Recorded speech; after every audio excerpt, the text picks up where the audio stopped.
Hello everyone, in this video we will be dealing about the 10% law. Now, what is this law and what does this law deals? So students, this 10% law is about the transfer of energy in food chain. How the energy is getting transferred from one trophic level to another in food chain. This law was given by Raymond Lindemann. Raymond Lindemann.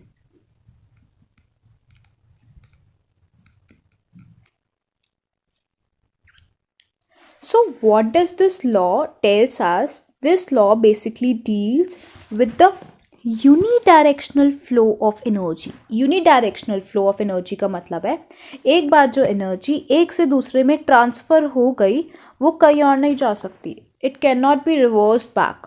So it is the unidirectional flow of energy in an ecosystem. इस law का कहना है, जैसा आपको मतलब ही समझ में आ रहा होगा, 10%. तो इस लॉ से हम क्या समझते हैं कि 10% एनर्जी एक लेवल से दूसरे लेवल तक जा रही है हर केस में, तो बाकी की 90% कहाँ जा रही है?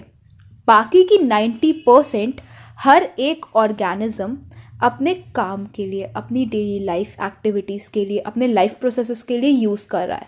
तो अगर ये ग्रास हॉपर फ्रॉग खा रहा है तो फ्रॉग में ग्रास हॉपर की कितनी एनर्जी जा रही है? जितनी भी ग्रास हॉपर के पास थी उसकी 10%. क्यों?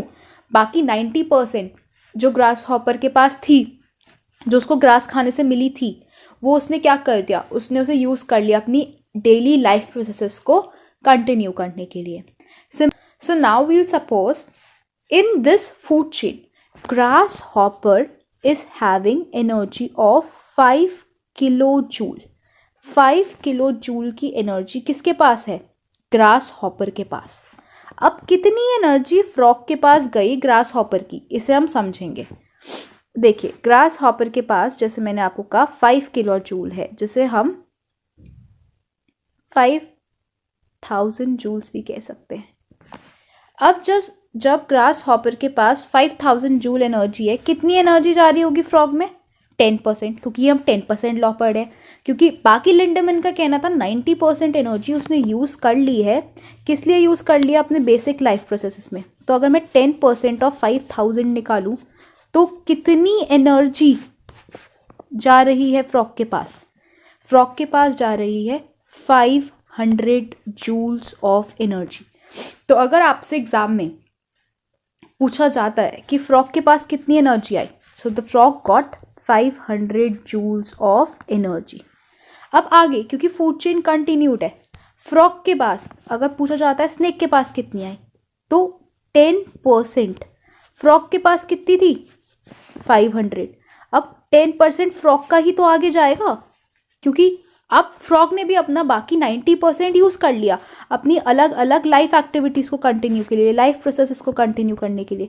तो अगर हम बात करें 10% ऑफ 500 की, तो आप कैसे कैलकुलेट करेंगे? दोबारा जो आप सिंपल परसेंटेज में करते हैं, 50 जूल्स. तो अगर आप पूछा जाए आपके पास स्नेक के पास कितनी आई, तो स्नेक के पास कितनी एनर्जी आ गई? स्नेक के पास 50 जूल्स ऑफ एनर्जी आ गई. सिमिलरली अगर हम हॉक की बात करें, we again convert it into the 10%. And what would be the 10% of 50? See, the 10% of 50 would turn out to be 10 upon 100 into 50. जब इसे हम सॉल्व करेंगे, it would be what? 5 joules.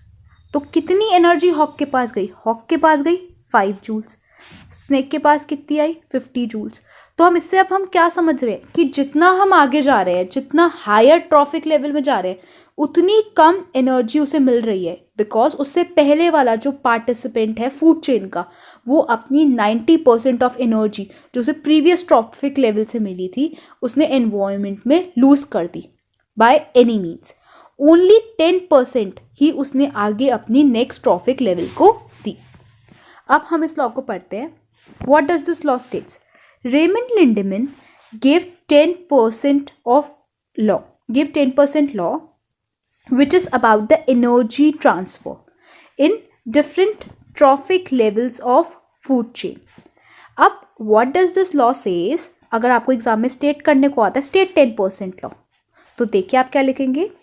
The 10% energy is transferred from one successive trophic level to the next. सिर्फ 10% energy ही पास हो रही है एक trophic level से दूसरे में. During energy transfer and respiration the majority of energy is lost.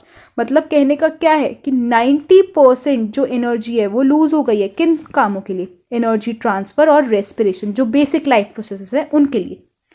The maximum energy is in the first trophic stage. ये आपका बहुत इंपॉर्टेंट 1 मार्क क्वेश्चन है. मैक्सिमम एनर्जी किस में है? फर्स्ट ट्रॉफिक स्टेज में है. This is the most important.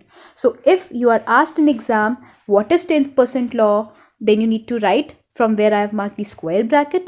If it is asked in the exam who gave the 10% law, it is Raymond Lindemann. And where is the maximum energy in the trophic level? It is the first trophic level. As we go further, the energy goes on decreasing. Now I have a question for you to check how much you understood. Here is the question. The amount of energy in the producer means here I am giving you the energy of the grass. The amount of energy in the grass is 30,000 joules. How much energy is transferred to the snake? So be waiting how much you grasped from the video and how much you understood about the 10% law. Just to answer this question in the comment section.